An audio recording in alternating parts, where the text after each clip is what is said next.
Okay, let's add a new level of complexity and build a new installer. This application that I've got arranged here in the number 3 folder in your source files folder is a little bit different. It's more typical compared to applications that people are usually working with. So, for example, we've got a folder substructure here that needs to be kept intact with our application, and that's going along with our application. So we've got our main application on the top level. Below that we've got a help system now installed, and if I run the application, you'll see that there's actually a help link now, and when we click that, it brings up this quick start guide in the web browser, and it gives you step-by-step instructions on how to use this application. So I'm going to go ahead and exit that, and as you can see, there's also a folder full of subfolders with supporting files for our application now. It's all external, it's not contained within the .exe file.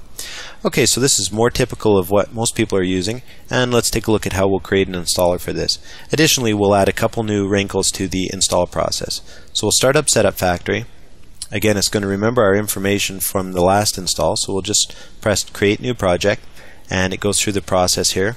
We'll click Next, and we'll browse to our number 3 folder in our source files /files folder.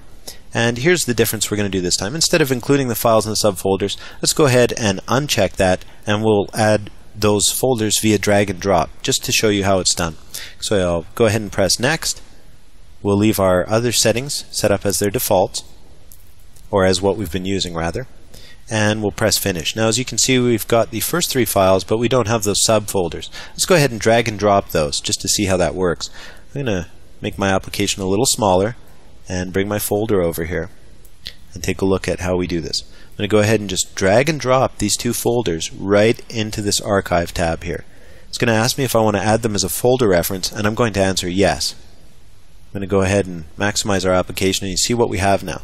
Now we've got our 3 main files from the top, and we added those with the wizard, and then we drag and dropped these folders in here, and they've got the files that are inside them included along with them in this particular application, because that's a folder reference. So let's go ahead and set up some options that we haven't looked at so far.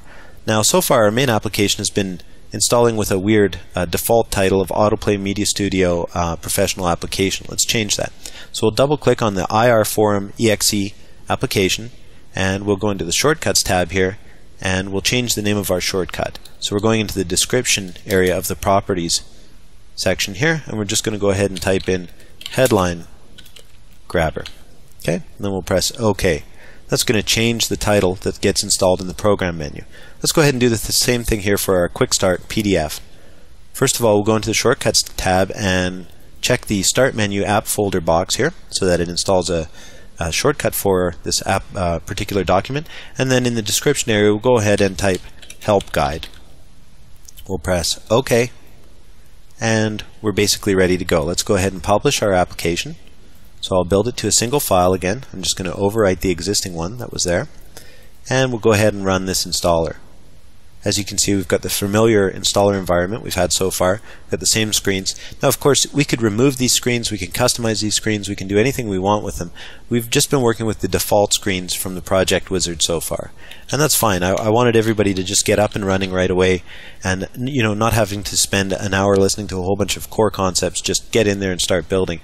So that's why we're working with the defaults for now. Okay, so we're going to just press Next, go through all this process, let it install, and go to our program menu. Now let's see what we've got. We've got our Headline Grabber category, and underneath that we've got our Headline Grabber now. It says for our application, and Help Guide. So the titles that we put in for the shortcuts changed. Now let's go ahead and start our application and see if it works properly.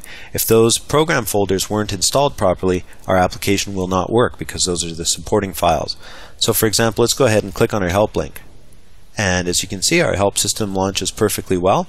Everything was kept intact, and everything works perfectly within our application. So for example, if we go ahead and click on, or double click rather, one of these links, we get the appropriate content in our web browser from the Indigo Rose forums, and everything's working perfectly.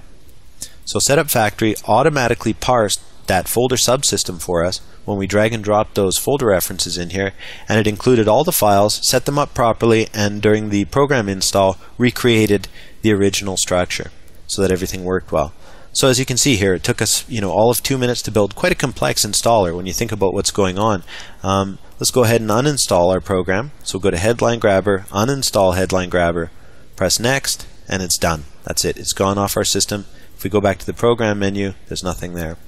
So as you can see, Setup Factory builds bulletproof installers, lightning fast, with very little hassle. You just basically go in there, change a few things, drag your files in, and off you go.